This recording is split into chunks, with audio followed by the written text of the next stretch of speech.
In the last episode, we began to show that the basis for the success of the 1763 method to control a commercial empire of usury through free trade via Adam Smith's Wealth of Nations was to be found in the earlier Cartesian social doctrine of Adam Smith, from which the economic doctrine flowed and found its acceptance.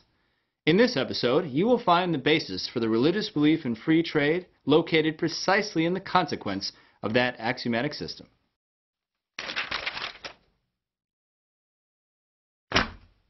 By adopting this G20 resolution, your president has effectively sold you out to the British Empire's 1763 doctrine, giving up our sovereignty to the beginnings of an international currency and a continuation of a policy of throwing your future into an attempt to bail out a failed international speculative bubble, which has been based on looting the world.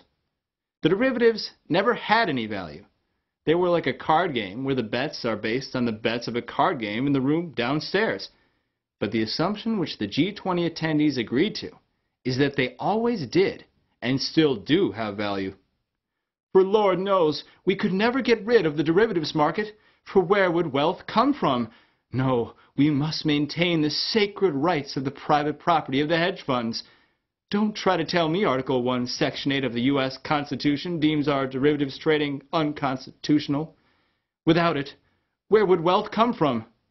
Somehow, if we just get enough liquidity flowing into the system, clean out the dirty pipes, and get a big enough regulator with a new IMF having the power to oversee international trade, the market will flow once again, and the derivatives will come alive, and wealth will be reborn. Does the supranational financial oligarchy believe in this invisible hand doctrine? Of course not. Like the man who wrote it, it is their tool to destroy the power of sovereign nations. Does anyone who is running policy from the highest levels of government actually believe it? Most of them are smart enough to know that the invisible hand of Adam Smith certainly does have an intended effect. But whether they believe it is not the question. They have agreed to go along with policies which are based on these assumptions. The relevant question is, just how foolish is the President of the United States, who would eliminate anyone who threatens his honor of getting in with the Wall Street Tories and joining them in kissing the feet of their god, Adam Smith? And beyond the President, to those around him, ask, just how dumb are those who have adopted these assumptions? To what really have these White House dupes agreed? And if they knew, would they still feel comfortable praising them in public? According to Adam Smith, since we are externally determined by the sense impressions from without as a Cartesian particle, by the impartial spectator's view, we do not and cannot use our reason to come up with the proper means for what society needs. René Descartes considered man a lowly creature unable to conceive causes, restricted to his senses. Smith, entirely agreeing with this Cartesian view, said mankind's nature was to be like parts of a clock, where each part doesn't consider the purpose for which it was made. And he writes, if they were endowed with the desire and intention to produce it, they could not do it better. Only the watchmaker needs to think about the end for which it was made. All are agreed about the clock, but mankind, he writes, confounds the efficient from the final cause in accounting for those of the mind. How dare we consider that our intentions and thoughts have anything to do with the outcome of society, writes Smith. We merely carry out our animal-like instincts to be sympathetic with one thing or another. These instinctual sympathies are the means, the efficient causes, which were designed by God, and we carry them out without thinking about the ends, but only for their own sake. If one thinks that their reason can contribute anything to the final causes of society, such as the general welfare, the common defense, they are irrationally claiming to be something more than their sympathies.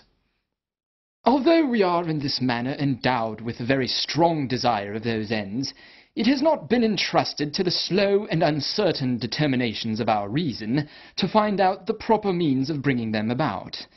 Nature has directed us to the greater part of these by original and immediate instincts. Hunger, thirst, the passion which unites the two sexes, the love of pleasure, and the dread of pain, prompt us to apply those means for their own sakes, and without any consideration of their tendency to those beneficent ends which the great director of nature intended to produce by them. Thus is revealed the secret behind his later Wealth of Nations.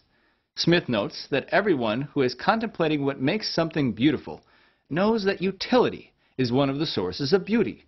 A well-ordered house gives pleasure to the spectator, and badly placed doors and irregular-sized windows make us cringe. It is obvious, he writes, that the fitness of any system or machine to produce the end for which it was intended bestows a certain propriety and beauty upon the whole. Adam Smith proclaims, the fact that this fitness is more highly valued than the end for which it is intended is the secret to economics. And just think about it. Didn't God or nature give us a love for wealth because the contemplation of the beauty of the nice things that go along with it? But if we had use of our reason, we could realize the benefits of owning palaces and estates are not worth all the trouble and toil which a rich man must exert to obtain them. But this irrational instinctual greed of man and desire for wealth is all preordained and divinely orchestrated, he writes, because it is this greed, this love for money, that leads to all progress. This is the great secret to economics, because this irrational nature of man toward greed leads to so much good. It is this deception which rouses and keeps in continual motion the industry of mankind.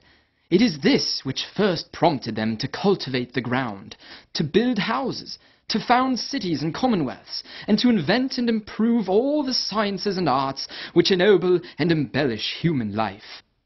All progress in economics comes from greed and self-interest? Yes, he gushes. It is to no purpose that the rich unfeeling landlord is entirely selfish and looks to consume all of his fields for himself.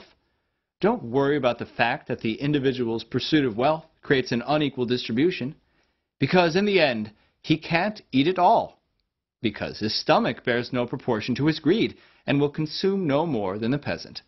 For sure, says Smith, he is going to have to share it with everyone else, including his servants who make his food, his gardeners, the peasants, and therefore, whether or not the wealth is distributed equally among everyone, or run by one wealthy man, it ends up getting around. Guaranteed. They consume little more than the poor, and in spite of their natural selfishness and rapacity, though they mean only their own conveniency, though the sole end which they propose from the labours of all the thousands whom they employ be the gratification of their own vain and insatiable desires, they divide with the poor the produce of all their improvements. They are led by an invisible hand to make nearly the same distribution of the necessaries of life, which would have been made had the earth been divided into equal portions among all its inhabitants, and thus, without intending it, without knowing it, advance the interest of the society, and afford the means to the multiplication of the species. Therefore, he says, since this is the nature of man and everything works out in the end, there is no reason or worth in trying to convince someone to think of the common good. If they are all selfish and wealthy, it will all work out. It is a waste of time to try and convince a selfish person to help people eat and help people get shelter. He'll do what he is going to do. The best thing you can do is describe the system of economy to him, the means, and he will throw his chips into the hole. Describe to the rich man the shelters and places where the food is cooked, all the rooms of the palace, the whole setup. That will excite him. Don't worry about being a good person. Let the little people take refuge in talking to God about their beef of the unfair competition that they face, because that's just the way nature is. Just keep the market flowing. It will end off promoting the good of the whole. Governments don't need to try and intend anything and meddle. The market will work itself out. Government doesn't have to promote the general welfare. We just need to get the system moving regularly. Regulations just to get the system moving freely, not for any particular end. It will work itself out. You lowly creatures called man can't presume to know how economics works. It's a mysterious science that works out because of a mysterious force of the market. As Smith wrote in his later Wealth of Nations, just let it alone. Don't think. There you have it. The invisible hand which runs the wealth of nations, a doctrine for dupes who would sell their nation to the British Empire.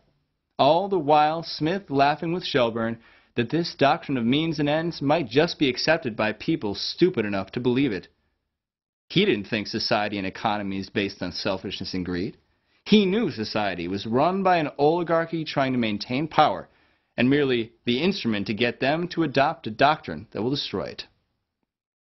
Thus did Smith write outside the existence of nations, a doctrine for feudal Europe and for the perpetuation of a global empire of finance, a doctrine whose chains have been fastened more and more over the recent decades since the death of FDR, and if not broken now, guarantee for us a new dark age.